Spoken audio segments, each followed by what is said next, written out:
साथियों, हिंदी नेटशाला चैनल में आप सभी का पुनः हार्दिक अभिनंदन है। जैसा कि आप सभी जानते हैं, अपने इस चैनल पर हम हिंदी की उच्च स्तरीय प्रतियोगी परीक्षाओं की तैयारी प्रामाणिक पुस्तकों के माध्यम से करते हैं।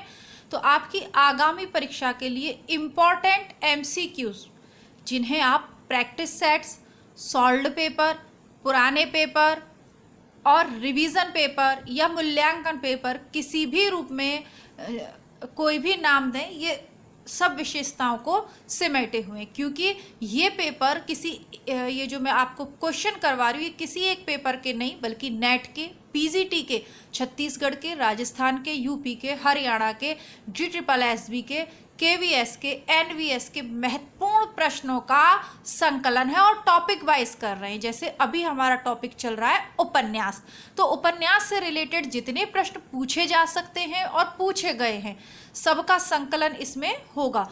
केवल उपन्यास गद्य विधा से रिलेटेड ही हम 8-10 प्रैक्टिस सेट्स सॉल्व करेंगे। अंतर इतना है कि अन्य चैनल पे आपको जाएंगे तो मेरे प्रैक्टिस सेट करके आपको करवाया जाएगा, और मैं जो करवा रही हूँ वो आपको इस बुक के माध्यम से करवा रही हूँ। ठीक है, तो जितने भी विद्यार्थी हैं जो हिंदी से आगामी किसी भी प्रतियोगी परीक्षा की तैयारी कर रहे हैं और हिंदी साहित्य का इतिहास और गद्य विधाओं का विकास लगा हुआ है, जो हिंदी साहित्य के इतिहास के अंतर्गत आता है, तो ये आपके लिए उपयोगी है। बहुत सारा इंट्रोडक्शन मैंने दे दिया। उसका रीज़न ये है कि चैनल पे नए विद्यार्थी आ रहे हैं और जो नए विद्यार्थियों के मन में संशय रहता है, इसलिए मैंने इसको क्लियर किया। चैनल पे प्लेलिस्ट बनी हुई है आधुनिक काल, ठीक है, तो इसको हमने शुरू किया था भारतेंदु, द्विवेदी, छायावाद, प्रगति, प्रयोग, क्रमबद्ध रूप से हम आए। फिर हम गद्य के विकास पे आए, जहां नाटक, कहानियां और ये उपन्यास हम कर रहे हैं। तो कुल मिला के पहली बार चैनल पे हैं तो प्लेलिस्ट से पीछे के वीडियोस को क्रमबद्ध रूप से आप सॉल्व करें और कमेंट बॉक्स में अपनी राय ज़रूर लिखें। दीपावली का यह समय है, आने वाली है दीपावली, काफ़ी कुछ काम आपके पास भी होगा और काफ़ी कुछ काम मेरे पास भी है। समय निकाल कर मैं ये आपके लिए बना रही हूँ, तो थोड़ा सा सहयोग और आपका स्नेह तो मैं भी चाहती हूँ। तो कृपया करके कमेंट के रूप में या लाइक करके वीडियो को अपना स्नेह प्रदर्शित करें और मित्रों को शेयर करके थोड़ा सा सहयोग आप इसमें दे सकते हैं, ताकि मुझे भी मोटिवेशन मिले। लज्जाराम शर्मा का उपन्यास कौन सा है? आदर्श हिंदू। 1914 में यह प्रकाशित हुआ था और लगभग प्रारंभिक उपन्यासों में से, प्रारंभिक तो नहीं पर लगभग। अन्य कृतियां कौन सी हैं लज्जाराम शर्मा की? धूर्त रसिक लाल 1879, स्वतंत्र रमा और परतंत्र लक्ष्मी 1899 में, आदर्श दंपत्ति इनका पूछा गया है 1904, और बिगड़े का सुधार 1907। जबकि गुप्त गोदना देवकी नंदन खत्री का है राधाकांत ब्रजनंदन सहाय द्वारा रचित उपन्यास है। बाकी के चारों ऑप्शन सॉल्व कर लिए। अब देख लीजिए कंकाल उपन्यास कब प्रकाशित हुआ था? तो कंकाल उपन्यास 1929 में प्रकाशित हुआ था और लेखक है जयशंकर प्रसाद। ये पहले मेरे पास पढ़ा हुआ था, अब शायद नहीं मिलेगा, और वैसे भी आपके सिलेबस में कंकाल है नहीं तो आप पढ़ोगे नहीं, अन्यथा मैं इसे प्रस्तुत कर देती चैनल पे, हिंदी बुकशाला पे। चलिए आगे बढ़ते हैं। जो कंकाल उपन्यास है, इसकी विषय वस्तु क्या है? तो इसकी विषय वस्तु में देख लेते हैं कि इस उपन्यास में तत्कालीन समाज का यथार्थ नग्न चित्रण है। प्रसाद जी द्वारा रचित अन्य उपन्यास हैं तितली 1934, इरावती 1936, अपूर्ण उपन्यास है। इरावती 1936, जब गोदान लिखा जा रहा था ना, तभी ये इरावती लिख रहे थे, लेकिन वो थोड़ा अधूरा रह गया। जैसे प्रेमचंद का मंगलसूत्र अधूरा रह गया, वैसे ही इनका इरावती रह गया। इतनी कम उम्र में इन सब लोगों ने स्वर्ग प्राप्ति कर ली और हिंदी साहित्य को अपूर्ण कहते हैं ना, जो कभी पूरी ना हो वो क्षति। इतनी 33-34 साल की उम्र में, जहाँ लोग कंपटीशन एग्ज़ाम की तैयारी में लगे, नौकरी ही तलाश रहे हैं, स्टूडेंट लाइफ जी रहे हैं, वहाँ इन लोगों ने इतना साहित्य लिख दिया। आर्थर कानन डायल से प्रभावित उपन्यासकार कौन है? गोपाल राम गहमरी। जासूसी उपन्यासकार हैं अद्भुत लाश, गुप्तचर, सरकटी लाश, खूनी कौन, जासूस की भूल आदि सब इनकी रचनाएं। और जो पेपर अभी हम देख रहे हैं, ये हरियाणा असिस्टेंट प्रोफेसर भर्ती परीक्षा 2017 में पूछे हुए प्रश्नों के संकलन से आज की कक्षा का हम प्रारंभ कर रहे हैं। सेवा सदन कब प्रकाशित हुआ था? 1918 में। क्या केवीएस, क्या DSSB, क्या हरियाणा नेट का दिया नहीं, सब में पूछा जाता है। सेवा सदन 1918 में प्रकाशित हुआ था। अब देखिए, मैं इसकी डिटेल अगर नहीं पढ़ रही हूँ तो इसका कारण ये है कि हमने क्रमबद्ध रूप से जैसे ये पेपर सॉल्व करने वैसे ही टॉपिक वाइज हमने गोविंद पांडे और सरस्वती पांडे की बुक को भी पढ़ा है, तो उसी में से ये डिटेल इस किताब में प्रिंट की गई है। तो आप चाहे यहाँ पढ़ लो या एक बार, क्योंकि इसमें हर प्रश्न के नीचे बार बार रिपीट होगी और उसमें आप एक बार ही पढ़ सकते हो। आपके पास है, बहुत अच्छी बात है, नहीं है तो इसी चैनल की प्लेलिस्ट में मिल जाएगी। कुछ इंपॉर्टेंट लिंक्स डिस्क्रिप्शन बॉक्स में दे दूंगी, बाकी आपको प्लेलिस्ट दोनों चैनल की चेक करनी पड़ेगी। आपका नेट का और असिस्टेंट प्रोफेसर TGT PGT का तो लगभग सब कुछ चैनल पे उपलब्ध है, बस प्लेलिस्ट चेक करनी है आपको, है ना। फ्रायड के मनोविज्ञान से प्रभावित उपन्यासकार कौन है? अज्ञेय। शेखर एक जीवनी में आप इसका रूप देखते हो।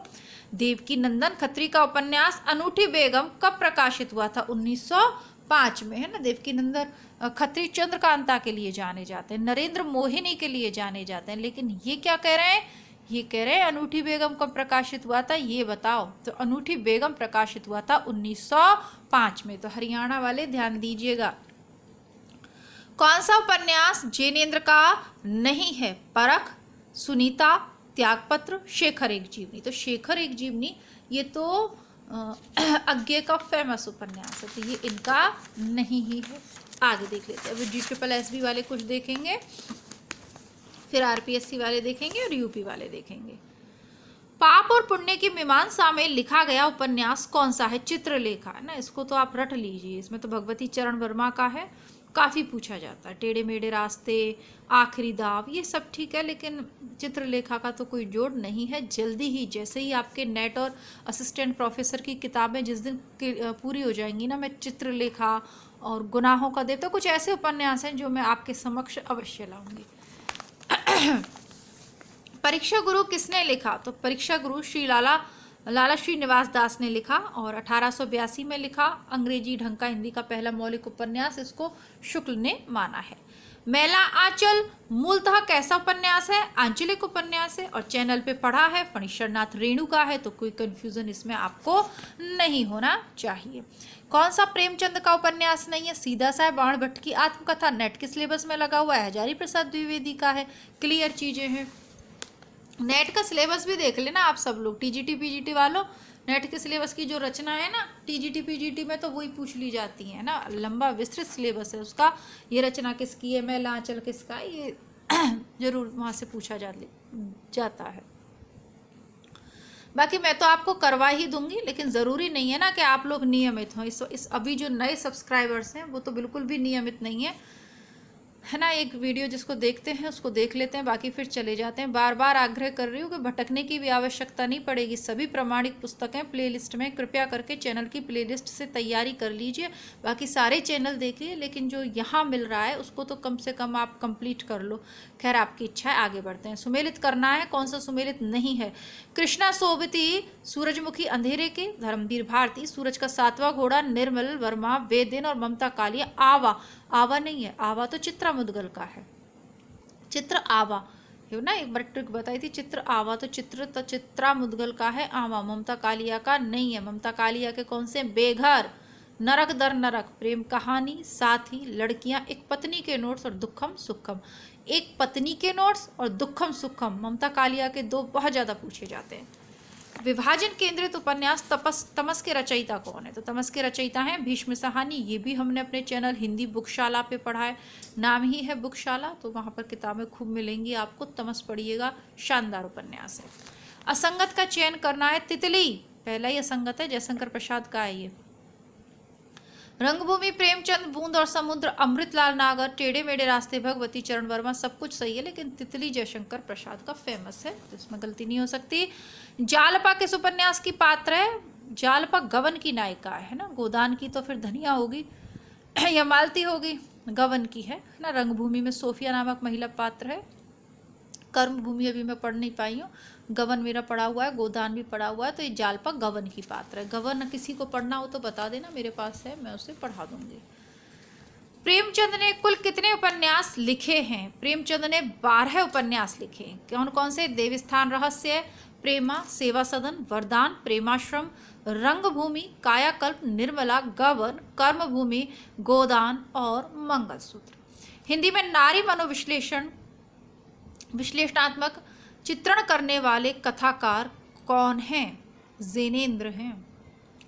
नारी मनोविश्लेषणात्मक है ना, इसमें अज्ञे का नाम इन्होंने नहीं दिया, बाकी तो अज्ञे भी इन्हें काफ़ी लिखा है, लेकिन इनके सुनीता, त्यागपत्र तो इनका सिलेबस में है, यूपीएचएससी वालों के सिलेबस में है, नेट में भी है, तो वो मैंने चैनल पे करवा दिया हिंदी बुकशाला पे। तो नारी विषयक, नारी के मन का चित्रण कौन कर रहे हैं? वो कर रहे हैं जैनेन्द्र। मुख्यतः दलित वर्ग का चित्रण प्रेमचंद के किस उपन्यास में किया गया है? कर्मभूमि में किया गया है। ठीक है, तो ये मैंने पढ़ा नहीं है। कर्मभूमि के प्रमुख पात्र हैं लाला समरकांत, लाला अमरकांत, सुखदास, सकीना आदि। वरदान उपन्यास में राष्ट्रीय आंदोलन का परिदृश्य व लोक कल्याण है, देशभक्ति की भावना है। निर्मला में अनमेल विवाह और गबन में आभूषण की लालसा और उससे उत्पन्न संकट का चित्रण है। हिंदी के ऐतिहासिक उपन्यासकार कौन है जो इतिहास के टॉपिक की कहानियां लेकर लिखते हैं? वो है वृंदावन लाल वर्मा। ठीक है, वृंदावन लाल वर्मा को हिंदी में सर वॉल्टर स्कॉट की उपाधि दी जाती है। तो अमृतलाल नागर के तो आप जानते हो, मानस का हंस, खंजन, नयन, अमृत और विष्णु प्रभाकर मानवतावादी हैं। यशपाल प्रगति या मार्क्सवादी हैं। रंगभूमि उपन्यास किस दर्शन से प्रभावित है? तो रंगभूमि गांधीवादी दर्शन से प्रभावित है। कौन से प्रभावित है? गांधीवादी दर्शन से प्रभावित है। अब देख लेते हैं रचनाओं को रचनाकारों के साथ सुमेलित करना। ये लंबी चौड़ी बुक है, काफ़ी चौड़ाई है इस प्रैक्टिस बुक की, इसको सेट करने में दिक्कत आती है आपके सामने। चलिए, उपन्यासों को रचनाकारों के साथ सुमेलित करना है। बंद अंधेरे कमरे मोहन राकेश का है, फेमस है। जिंदगी नामा कृष्णा सोबती का है। बलचनामा नागार्जुन का है। सूरज का 7वां घोड़ा धर्मवीर भारती का है। भगवती चरण वर्मा का इसमें नहीं दिया है, फिर भी चित्रलेखा, टेढ़े मेढ़े रास्ते, ये सब इनके हैं। ठीक है, चित्रलेखा भगवती चरण वर्मा। कब तक पुकारू रांगे राघव का है, नट जीवन पर आधारित है। परती पर कथा फणीश्वर नाथ रेणु और मानस का हंस है अमृतलाल नागर। हजारी प्रसाद द्विवेदी के कौन से हैं? बाणभट्ट की आत्मकथा, चारू चंद्रलेख, ये सारी चीज़ें हैं ना। अब तो आपको याद हो गई होंगी ना कितना हमने कराया। और उत्तर प्रदेश वाले विद्यार्थी यदि देख रहे हैं टीजीटी पीजीटी के उद्देश्य से, तो टीजीटी पीजीटी के 2001 से लेकर आज तक जितने भी प्रश्न पत्र आयोजित हुए हिंदी बुकशाला चैनल पर डेली करवा रही हूँ, तो कृपया करके ज्वाइन कर लेना। ज्वाइन से मेरा मतलब है उसकी प्लेलिस्ट देख लेना। वैसे तो लेटेस्ट आपको मिल जाएंगे, पर हो सकता है ये वीडियो कई दिन बाद आप देखें, तो प्लेलिस्ट बनी हुई है टीजीटी की, एलटी ग्रेड की अलग और पीजीटी, जीडीसी, जीआईसी की अलग, तो वो आप देख लेना। ठीक है, तमस भीष्म सहानी, कुरु कुरु स्वाहा, मनोहर श्याम जोशी, राग दरबारी, श्रीलाल शुक्ल और आधा गांव, राही मासूम, रजा तमस हम पढ़ चुके। राग दरबारी ये सब हम अपने हिंदी बुकशाला चैनल पे पढ़ चुके हैं। और जब आपके एग्ज़ाम हो जाएं, जैसे यदि आप टीजीटी पीजीटी में तो उपन्यास आने नहीं है डीप में, नेट और असिस्टेंट प्रोफेसर वालों को तो पढ़ना ही है, टीजीटी पीजीटी वाले भी इनको ज़रूर पढ़ लेना। छुट्टियों में पढ़ लेना, जब एग्ज़ाम हो जाए उसके बाद, इंटरेस्टिंग है। और हिंदी साहित्य के स्टूडेंट हैं तो भारत पाक विभाजन पर आधारित तमस नहीं पता हो, राग दरबारी नहीं पता हो, गोदान नहीं मालूम हो, हमें गबन नहीं मालूम हो, तो ये ठीक नहीं है ना, पढ़ लीजिएगा जब समय मिले। गोदान उपन्यास को गद्य में प्रस्तुत महाकाव्य कहा जाता है क्योंकि भारतीय जनजीवन का यथार्थ चित्रण है। बिल्कुल है, सामान्य आदमी की अच्छाइयों की विवेचना है, भाई अच्छाई और बुराई दोनों की है। भारतीय संस्कारों का सूक्ष्म अभिनिवेश है। इनमें से सभी, तो ये सभी हैं, वैसे तो ये सभी हैं, लेकिन अच्छाई के साथ बुराई का भी है उसमें। तो यशपाल का झूठा सच उपन्यास की लोकप्रियता का कारण क्या है? उसमें झूठ को सच के रूप में दिखाया गया है, उसमें भारत विभाजन की वेदना का यथार्थ चित्रण है। भाई झूठा सच, तमस और कमलेश्वर का कितने पाकिस्तान, भीष्म सहानी का तमस, यशपाल का झूठा सच, ये हिंदी साहित्य में भारत पाक विभाजन की त्रासदी पर लिखे गए सर्वश्रेष्ठ उपन्यास हैं। तो झूठा सच रह रहा है अपना, झूठा सच मैं आपको करवा दूंगी, बाकी तमस करवा चुकी हूँ मैं आपको। ठीक है, और यदि ये आरपीएससी के सिलेबस में है तो, क्योंकि आरपीएससी का तो राजस्थान वाला तो second grade, first grade, assistant professor और आपका जो स्लेट वाला होता है राजस्थान स्लेट वाला, सबका सिलेबस चैनल पे अपलोड है ना, पूरी पूरी किताबें अपलोड है। फिर भी जो रह गया है वो कर दूंगी, बाकी आप लोग कमेंट में लिखें। देखिए अब मैं तो ये प्रैक्टिस सेट करवा रही हूँ, ये TGT, PGT, net, assistant professor सबके लिए, चाहे किसी भी राज्य से हो या प्रवेश परीक्षाओं की तैयारी करो, सबके लिए। लेकिन नए जो विद्यार्थी हैं कृपया कमेंट में ये बताइए कि आप मेरे चैनल पे कौन सी परीक्षा की तैयारी के लिए आ रहे हैं।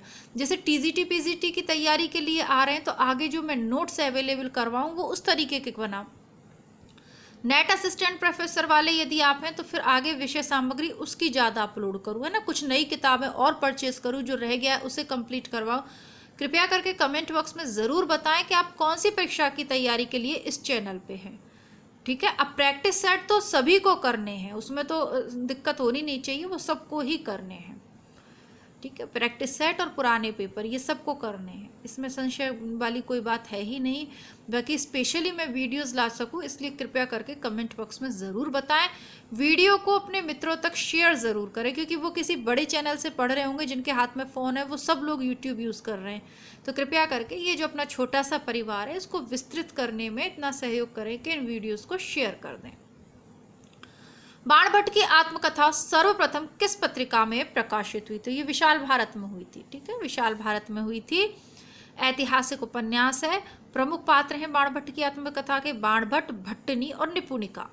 बाणभट्ट की आत्मकथा इस उपन्यास का प्रकाशन 1946 में हुआ था। विषय वस्तु क्या है? प्रेम का उदात्तीकरण एवं हर्षकालीन सामाजिक, राजनीतिक एवं सांस्कृतिक चित्रण, स्थिति का चित्रण। स्त्री की सफलता पुरुष को बांधने में है, किंतु सार्थकता पुरुष की मुक्ति में है। बाणभट्ट की आत्मकथा में यह कथन किसका है? महामाया भैरवी का। यानी बाणभट्ट की आत्मकथा भी हमको पढ़ना पड़ेगा, 2014 का है ये। ठीक, उसके बाद तो नया सिलेबस आ गया है उसमें, है ना। तो ये है। अब बहुत ही इम्पोर्टेंट, बहुत ही सफल कथन है ये, कि सफलता क्या है? कि तुमने किसी पुरुष को अपने वश में कर लिया, तुम जो चाहो वो करे, ये तो तुम्हारी सफलता है ना, कोई और उसको तुमसे न चुरा पाए। लेकिन सार्थकता क्या है? पुरुष की मुक्ति, उसे जीवन के सर्वश्रेष्ठ स्तर पर पहुंचाना, जो श्रद्धा करती है कामायनी में मनु के लिए। बाणभट्ट की आत्मकथा क्या है? जीवन मूल्यों पर आधारित उदात्त प्रेम कथा। ठीक है, तो ये तो इसका ऑप्शन देख के ही पता चल रहा है इतना। गोदान का गोबर किस वर्ग का प्रतिनिधित्व करता है? सामंतशाही को चुपचाप सहन करने वाले वर्ग का? नहीं, वो तो विद्रोही है। रूढ़ी विरोधी नई पीढ़ी के किसान युवक का? सीधा सीधा उत्तर है, इसमें कुछ भी सोचने को नहीं, ऑप्शन बी।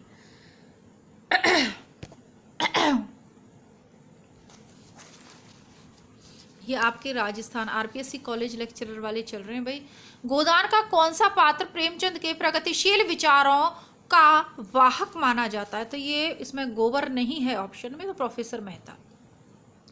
हिंदी, अब देखिए ये राजस्थान कॉलेज वाले ही प्रश्न चल रहे हैं, 8-10 प्रश्न आपके गोदान से यहाँ से ही बने, इससे है ना, इसी टॉपिक से। हिंदी साहित्य का सबसे नया और शक्तिशाली रूप किस साहित्यिक विधा में प्रकट हुआ? उपन्यास में। गोदान के किस पात्र ने ऐसा कहा? विवाह को मैं सामाजिक समझौता समझता हूं और उसे तोड़ने का अधिकार ना पुरुष को है ना स्त्री को। समझौता करने से पहले आप स्वाधीन है, समझौता हो जाने के बाद आपके हाथ कट जाते हैं। तो ये मिस्टर प्रोफेसर मेहता का है, बिल्कुल भी संशय नहीं है। प्रोफेसर मेहता और मालती जब आपस में डिस्कशन करते रहते हैं तब ये आता है कथन। लालचीन उपन्यास के लेखक का नाम है? लालचीन उपन्यास के लेखक ब्रजनंदन सहाय हैं। सौंदर्य उपासक राधाकांत एवं राजेंद्र मालती इसकी अन्य उपन्यास कृतियां। सर्वश्रेष्ठ उपन्यास इनका सौंदर्य उपासक है, पर लालचीन के कौन है? ब्रजनंदन सहाय। वावनदास किस उपन्यास का प्रमुख पात्र है? बावनदास हमने देखा था ना, मैलांचल में देखा था, बेचारा शहीद हो जाता है। सही है, हाँ हम सही है। बावनदास तो बहुत अच्छा पात्र होता है, दया आती है बेचारे पे। मैं इस सिद्धांत का समर्थक हूँ कि संसार में छोटे बड़े हमेशा रहेंगे और उन्हें हमेशा रहना चाहिए। इसे मिटाने की चेष्टा करना मानव जाति के सर्वनाश का कारण होगा। ये जो है मुंशी प्रेमचंद का कथन है, ये प्रेमचंद का कथन है ना, किसी उपन्यास में उनके पात्र ने कहा होगा, प्रेमचंद का कथन। गांधी जी के दक्षिण अफ्रीकी जीवन पर आधारित कौन सा उपन्यास है? पहला गिरमिटिया। ये गिरिराज किशोर का है, लेकिन ये कई बार पूछा हुआ है। नेट में भी पूछा हुआ है, यहाँ भले DSS भी दियो, बट ये तो नेट में भी पूछा हुआ है कि दक्षिणी प्रवास पर कौन सा आधारित है। प्रेमचंद्र जी का पहला उपन्यास कौन सा था? सेवा सदन 1918। प्रेमचंद युग को युग कहने का आधार है उपन्यास। प्रेमचंद युग को युग कहने का आधार नहीं, प्रेमचंद युग को प्रेमचंद युग कहने का आधार है उपन्यास। परख और त्यागपत्र के उपन्यासों के लेखक कौन है? जिनेंद्र, है ना। अभी सॉरी, परख और त्यागपत्र, हाँ तो ये जिनेंद्र ही है। 20 मिनट की आपकी क्लास हो गई है। काफ़ी सारे क्वेश्चंस आज हमने देखे हैं। भीष्म साहनी द्वारा रचित उपन्यास कौन सा है? मैयादास की माड़ी। कौन सा सुमेलित नहीं है? पलटू, बाबू रोड, फणीश्वरनाथ रेणु, मृगांक तक, गंगा प्रसाद विमल और दिलो दानिश ममता कालिया। दिलो दानिश ममता कालिया का नहीं है, दिलो दानिश कृष्णा सोविती का। रात का रिपोर्टर निर्मला वर्मा का फेमस है, निर्मल वर्मा का फेमस है, लेकिन दिलो दानिश ममता कालिया का न होके, सॉरी, दिलो दानिश ममता कालिया का ना होकर कृष्णा सोपती जी का। NVS वाले चल रहे हैं अब। वयम रक्षाम चतुर्सेन शास्त्री का भाई UPSC के सिलेबस में है, असिस्टेंट प्रोफेसर वाले में। पुनर्नवा हजारी प्रसाद द्विवेदी का है। गढ़ कुंडार, ये राहुल सांस्कृत्यायन का बिल्कुल नहीं हो सकता, क्योंकि ऐसे ऐतिहासिक उपन्यास वृंदावन लाल वर्मा लिखते हैं, और विवर्त तो जिनेंद्र का है ही। ठीक है, वृंदावन लाल के अन्य कौन से हैं? विराटा की पद्मिनी, भुवन विक्रम, कचनार, ये सब पूछे हुए वाले मैंने आपको बता दिया। लवंगलता किसकी रचना है? बताइए, लवंगलता क्या है? उपन्यास है, और किसका है? किशोरीलाल गोस्वामी का। कौन सा सुमेलित नहीं है? गुप्तचर, गोपाल राम गहमरी, आदर्श हिंदू। आदर्श हिंदू नहीं है, क्योंकि आदर्श हिंदू आज का जब हमने शुरू किया था उसका लास्ट क्वेश्चन 590वां क्वेश्चन जो था वो शायद यही था। आदर्श हिंदू जो है लज्जाराम मेहता का है। अधखिला फूल अयोध्या सिंह उपाध्याय का। नरेंद्र मोहनी देवनिक्की नंदन खत्री का, अभी बताई थी, काफ़ी पूछी जाती है। चंद्रकांता नरेंद्र मोहनी। गुप्तचर तो गोपाल राम गहमरी का, लेकिन आदर्श हिंदू के लेखक हैं लज्जाराम मेहता, तो ऑप्शन बी आपका गलत है। सुमेलित करना है ना, क्रमबद्ध रूप से लगाना है। इसको सीधा देखते हैं। सबसे पहले 55 खंभ में लाल दीवारें आएगा, उषा प्रियमवदा का, फिर राजी सेठ का तत्सम आएगा, फिर कृष्णा सोविती का दिलो दानिश आएगा, और चित्रा मुदगल का आएगा आवा। ये इसी क्रम में आएंगे। इनके प्रकाशन वर्ष में याद करवा दूंगी आपको, लिख लीजिएगा। प्रकाशन वर्ष दिए हैं 55 खंबे लाल दीवारें 1961, तत्सम 1983, दिलो दानिश 1993 और आवा 2000 में। शेष यात्रा की लेखक का कौन है? उषा प्रियमवदा। रुकोगी नहीं राधिका, शेष यात्रा, अंतर्वशी, भय उदास कबीर, ये उषा प्रियमवदा की रचनाएं हैं। शेष यात्रा की उषा प्रियमवदा कि चलिए मैं फिर भी चेक कर लूँगी, क्योंकि ये याद नहीं है मुझे, और जो चीज़ मुझे याद नहीं है उसे कराने में, आपको बताने से पहले मैं चेक कर लूँगी। वैसे इसमें इतनी गलतियाँ हैं नहीं, फिर भी चेक कर लूँगी। अनारो किसका उपन्यास है? मंजुल भगत का। ये महिला उपन्यासकार चल रही हैं, तो ये मंजुल भगत का है। कौन सा उपन्यासों का सही अनुक्रम हमको देखना है? तो सबसे पहले रुकोगी नहीं राधिका, उषा प्रियमवदा का 1967 आपका, बंटी 1971 इसी चैनल पे पढ़ा है आपका, बंटी और गोदान दोनों हमने, है ना। और मनु भंडारी का दूसरा पता है कौन सा है? महाभोज, फेमस है राजनीतिक उपन्यास, वो बुकशाला पे पढ़ा है। मैत्रेयी पुष्पा का चाक 1997, चित्रा मुदगल का आवा 2000 में। आवा के लिए 2003 का व्यास सम्मान इनको मिला है। अलमा कबूतरी किसकी रचनाएं है? मैत्रेयी पुष्पा की। अलमा कबूतरी किसकी रचना है? मैत्रेयी पुष्पा की। इसके अलावा कठगुलाब मृदुला गर्ग का, एक जमीन अपनी चित्रा मुदगल की, और माई गीतांजलि श्री की है। गीतांजलि श्री को पता है ना आपको, फेमस है, इनको ऑस्कर मिला है ना, रेत समाधि पे ना, तो ये आपका बंटी, मनु भंडारी, 55 खंबे लाल दीवारें, उषा प्रियमवदा, आवा, चित्रा मुदगल और बेघर। बेघर किसका है भाई? बेघर देखिए, बेघर है ममता कालिया का। बेघर क्या है? ममता कालिया जी का उपन्यास है। बेघर ममता कालिया का, समय सरगम कृष्णा सोवती का। कठगुलाब की रचयिता है मृदुला गर्ग। अच्छा, आगे देखते हैं। जिंदगी नामा किसकी रचना है? कृष्णा सोवती की है। 55 खंबे लाल दीवारें उषा प्रियमवदा की। सुमेलित करना है। मृणाल पांडे का कौन सा है? इनका कौन सा, अब देख लेते हैं। मृणाल पांडे का है पटरंग पुराण, राजी सेठ का है तत्सम, सूर्यवाला का अग्निपंखी, मैत्रेयी पुष्पा का इदनमम। मित्रों, मरजानी की लेखिका कौन है? कृष्णा सोबती। कृष्णा सोबती के उपन्यास बहुत ज़्यादा फेमस हैं, ठीक है, ये महिला उपन्यासकार चल रही हैं। नासिरा शर्मा द्वारा लिखा हुआ कौन सा है? तो नासिरा शर्मा का है 7 नदियाँ एक समुंदर, ठीक है, इन 7 नदियाँ एक समुंदर। मछली मरी हुई राजकमल चौधरी के हैं ये, और टेराकोटा लक्ष्मीकांत वर्मा का है। अब वह अपना चेहरा गोविंद मिश्र का है। निष्कपच उपन्यास की लेखिका कौन है? तो निष्कवच उपन्यास की लेखिका है राजी सेठ। जीआईसी प्रवक्ता उत्तर प्रदेश वाले चल रहे थे, आपने ध्यान दिया होगा। दुखम सुखम किसका है? तो दुखम सुखम ममता कालिया का। मित्रों, मरजानी सूरजमुखी अंधेरे के जिंदगी नामा, ये कृष्णा सोबती के। सीट नंबर 6 किस लेखिका की रचना है? तो सीट नंबर 6 पे कौन बैठेगी? ममता कालिया। सीट नंबर 6 पर कौन बैठेंगी? ममता कालिया। जो कोई हो सो हट जाए, क्योंकि अब सीट नंबर 6 पर ममता कालिया बैठेंगी। काफ़ी क्वेश्चन हमने आज की कक्षा में हल किए ना, 50 से भी ज़्यादा क्वेश्चन आज हमने देखे। आशा करती हूँ कि आपकी आगामी परीक्षा के लिए ये बहुत ही उपयोगी सिद्ध हो और इनमें से ही क्वेश्चन आ जाए। 50 तो ये हो गए, और 51वें से शुरू 60 प्रश्न आज की कक्षा में हमने कर लिए। तो वीडियोस को अपना लाइक ज़रूर दें, चैनल को ग्रो करने में सहयोग दें। आप लोगों का शेयर है, आप लोग इसे या तो किसी मित्र को शेयर करें या चैनल को सब्सक्राइब कर लें। परीक्षाओं तक इसको सब्सक्राइब करें, और हिंदी बुकशाला से तो आप जीवन भर जुड़े रह सकते हैं। तो दोनों चैनल, हिंदी नेटशाला और हिंदी बुकशाला, को सब्सक्राइब करें। कि और वीडियो देख रहे हो, सब्सक्राइब करना भूल जाते हो आप लोग, है ना, तो कृपया कर ऐसा ना करें। 1000 लोगों में से 9 लोग भी सब्सक्राइब नहीं कर रहे और वीडियो डेली देख रहे हैं, तो ऐसा ना करें भाई। सब्सक्राइब कर लें, जब काम हो जाए, परीक्षा पास हो जाए, अनसब्सक्राइब कर देना। रुपये थोड़े लगते हैं आप लोगों के, ठीक है। मिलती हूँ पुनः बेहतरीन वीडियो के साथ, या आधुनिक काल की तैयारी के लिए रामस्वरूप चतुर्वेदी की बुक के साथ, और हिंदी बुकशाला पर भी आपको पुराने पेपर के साथ मिल जाऊंगी। धन्यवाद। जय हिंद।